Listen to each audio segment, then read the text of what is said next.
My name is Adrienne, and I've been involved with Wings of Love Kuwait for a little over 2 years now. I originally started as a foster. I was looking around for a fostering opportunity in Baltimore, and someone suggested Wings of Love Kuwait. I had actually been looking around at other rescues, and I felt like they were going to just hand the dog off to me and say, good luck getting this dog adopted. See you later. And whenever I researched into Wings of Love Kuwait, I really felt that they were very supportive. And to this day, I still feel that way. My dog and I have fostered, I think, 9 or 10 dogs at this point. And as my love for Wings of Love Kuwait grew, so did my role. I'm officially the foster coordinator, and now I'm secretary of the board. And I just absolutely love it. I went to Kuwait for the first time this year, and as soon as the world is safe, I'm ready to go back. I feel like Wings of Love Kuwait is a second family for me, and I just love their mission. A rescuer in Kuwait has such a huge passion for these dogs, and it's very easy for that to be contagious. So once I went over there, I absolutely fell in love with the mission and decided this is something that basically I wanted to do full time. Even though this is a volunteer rescue, it really is a second full-time job.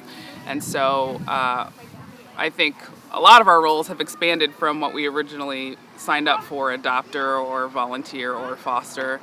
And as we get more and more involved, it just goes from there, and the roles just expand from there. I do kid with Jennifer from time to time that what if I just went back to fostering only? And she says absolutely not. So I don't know if that's even an option. And it's not something that I want to do. It's just something that I joke with her about.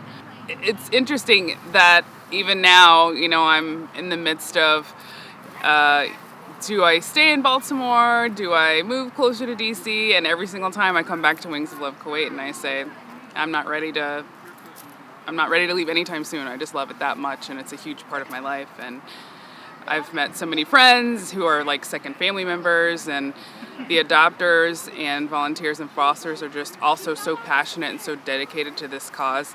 I'm just so happy and so blessed to be involved with Wings of Love Kuwait. So I think something that people don't see is when the plane lands, there's a lot of build-up and anticipation to a flight. So once we know the flight date, we just start getting ready and making plans. So once the plane lands, if you're the flyer, once the plane lands, you have to wait. You have to go through customs, which right now I don't think is too big of a deal, but it can be a long wait, 2 hours. Once you get through customs, you get the dogs that start coming out. And then what we all kind of joke about is the biggest pain in the behind is getting porters to help us load those dogs onto the trucks. I feel like with every flight, every subsequent flight, we're getting more and more dogs, so we need more and more porters to help us load those dogs. So once that happens, which is another hour or so, you land, load the dogs on the truck. And for me, loading the dogs was very emotional. Because I just felt like, yay, they finally made it home. They finally get that second chance. And so if anybody ever gets to make the trip, you'll completely understand. It's just kind of like an unsaid, unspoken rule for all of us. And there's different levels of fostering. Some people are able to take the dog in and feed them and walk them, and that's it, which we're appreciative for. And then there are some that are willing to do some training and deal with quirkier dogs, as we like to say, dogs with mild behavioral issues. So you can foster dogs anywhere from a night to over a year. So for that first 2 weeks, it's a lot of, once the plane has landed, lots of shuffling around, either for dogs to go to trial or for dogs that have failed trial and are coming back into foster, or for fosters that couldn't handle dogs that they thought they could handle, and so they need to go to a different foster. So there's lots of musical fosters being played. And then sometimes when the dogs land, they may have cough or skin issues, so there's a lot of running medications around and running dogs to vet appointments.